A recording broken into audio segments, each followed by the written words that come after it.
Selamat pagi adik-adik, perkenalkan nama kakak bernama Sari Lambang. Di sini kakak akan bercerita mengenai dongeng. Ada yang tahu dongeng itu apa, adik-adik? Di sini kakak akan bercerita mengenai dongeng yang judulnya Angsa-Angsa yang Cerdik.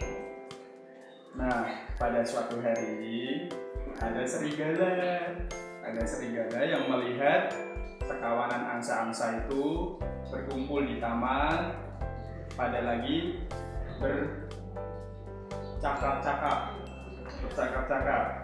Nah, serigala itu sangat girang karena akhirnya serigala akan mendapatkan santapan untuk makan malamnya.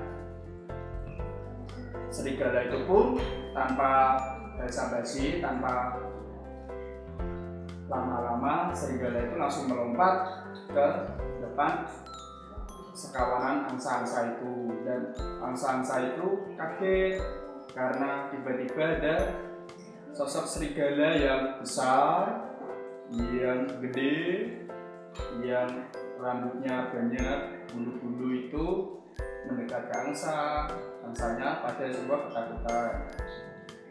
Nah, dengan sombongnya serigala itu berkata kepada angsa-angsa itu, dan dengan pedenya serigala itu bilang kepada angsa-angsanya, "Tenang angsa, aku ini baik, walaupun aku galak. Aku tidak akan memangsamu, tapi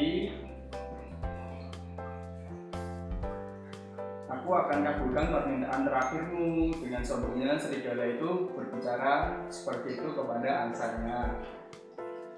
Nah, dari sekumpulan angsa-angsa yang banyak, ada satu angsa yang sangat cerdik, karena angsa yang satu ini tahu kalau akan dimangsa oleh serigala. Angsa itu bilang, "Izinkan kami serigala untuk menyanyi yang terakhir kalinya, supaya kami angsa-angsa yang mati itu bisa mati dengan damai." Dan bodohnya serigala itu pun setuju. Padahal angsa-angsa itu niatnya hanya ingin membodohi serigala. Dan akhirnya itu pun maka angsa yang pertama membuka mulutnya dan berteriak dengan sangat keras sekali. Lalu angsa kedua pun juga berteriak. Angsa ketiga pun juga berteriak dengan yang sama, dengan sangat kencang sekali. Nah, setelah angsa itu semua pada berteriak, serigala itu pun mulai kepalanya pusing karena serigalanya itu terlalu mendengar teriakan-teriakan yang sangat keras.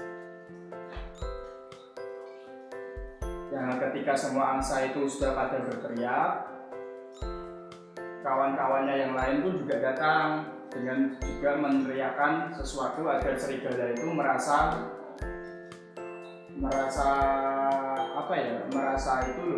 serigala itu merasa terganggu. Jadi serigalanya tidak jadi memangsa angsa-angsanya dan teman-temannya. Jadi semua angsa akhirnya pada berteriak semua, dan serigala itu akhirnya mulai gelisah, mulai terganggu, mulai pusing kepalanya. Jadi serigala itu akhirnya pergi meninggalkan angsa-angsanya, dan akhirnya serigala pun tidak jadi mendapatkan makan malamnya. Jadi serigala pergi tanpa memangsa satu angsa pun. Nah, itu anak-anak, adik-adik, sedikit dongeng dari kakak. Jadi pesannya, walaupun kita mempunyai sikap dan badan yang sangat gagah seperti serigala, tetapi kita itu jangan sombong. Kita juga harus menghargai orang yang di bawah kita, meskipun teman kita atau di bawah kita itu badannya kecil seperti angsa-angsa, tapi kita tetap menghargai, karena yang besar belum tentu pintar, yang kecil belum tentu bodoh. Itu kadang yang besar itu bodoh, yang kecil sama cerdik. Terima kasih adik-adik, demikian dongeng yang kakak ceritakan. Semoga kalian mengerti dan bermanfaat untuk adik-adik semuanya. Dadah.